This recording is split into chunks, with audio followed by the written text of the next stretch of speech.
৮৬,০০০ কোটি টাকার game changer এবার সামরিক শক্তিতে অপ্রতিরোধ্য বাংলাদেশ।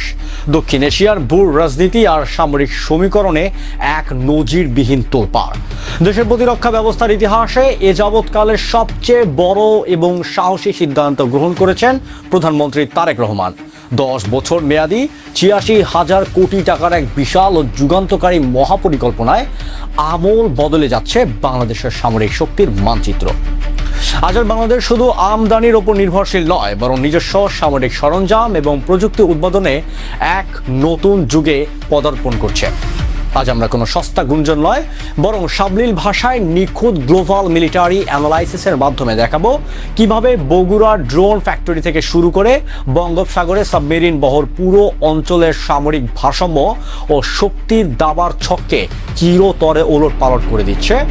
আসুন এই ৮৬,০০০ কোটি টাকার মেগা প্রজেক্টের ভেতরের মূল চালিকা শক্তিগুলো বিশ্লেষণ করা যাক।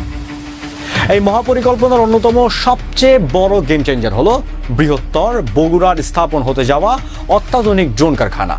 বর্তমান যুগে আধুনিক যুদ্ধক্ষেত্রগুলোর দিকে তাকালে দেখা যায় যে আকাশ সীমা নিয়ন্ত্রণে ড্রোনের ভূমিকা কতটা অপরিসীম। প্রধানমন্ত্রী তারেক রহমানের সরাসরি নির্দেশনায় গড়ে উঠতে যাওয়া এই নিজস্ব ড্রোন উৎপাদন ব্যবস্থা বাংলাদেশকে এক বিশাল সামরিক সুবিধা দেবে। এর ফলে নজরদারি, গোয়েন্দা তথ্য সংগ্রহ এবং প্রতিরক্ষামূলক ব্যবস্থা গ্রহণের ক্ষেত্রে বাংলাদেশ অন্য কোনো দেশের উপর নির্ভরশীল না থেকে সম্পূর্ণ নিজস্ব আধিপত্য বজায় রাখতে সক্ষম হবে। তবে এই বিশাল বাজেটের একটি বড় অংশ খরচ হতে যাচ্ছে বাংলাদেশের জলসীমার সার্বভৌমত্ব রক্ষা করার পেছনে।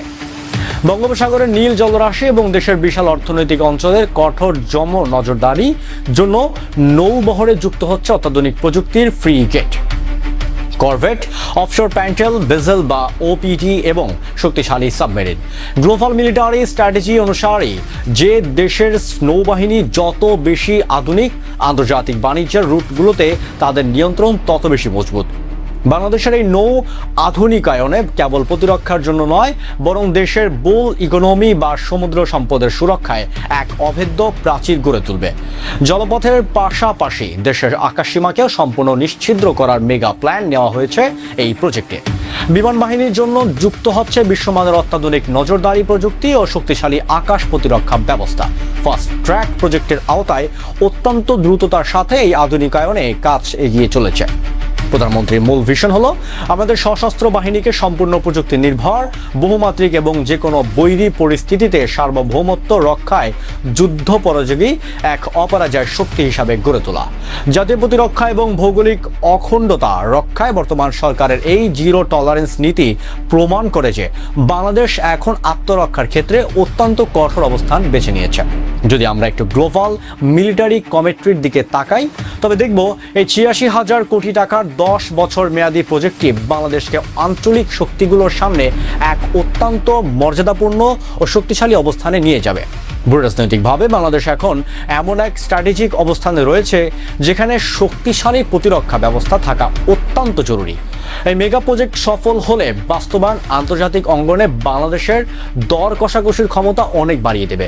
পরাশক্তিদের অন্ধ অনুকরণ না করে নিজস্ব সক্ষমতা ও প্রযুক্তির বিকাশ ঘটানোর এই দূরদর্শী সিদ্ধান্ত সামরিক ইতিহাসে অন্যতম সেরা একটি কৌশল হিসাবে বিবেচিত হচ্ছে। পরিশেষে বলা যাচ্ছে ৮৬,০০০ কোটি টাকার এই সামরিক আধুনিকায়ন কোনো আগ্রাসনের জন্য নয়, বরং বাংলাদেশের শান্তি, সার্বভৌমত্ব এবং কোটি কোটি মানুষের ভবিষ্যৎ সুরক্ষার এক অমোঘ গ্যারান্টি।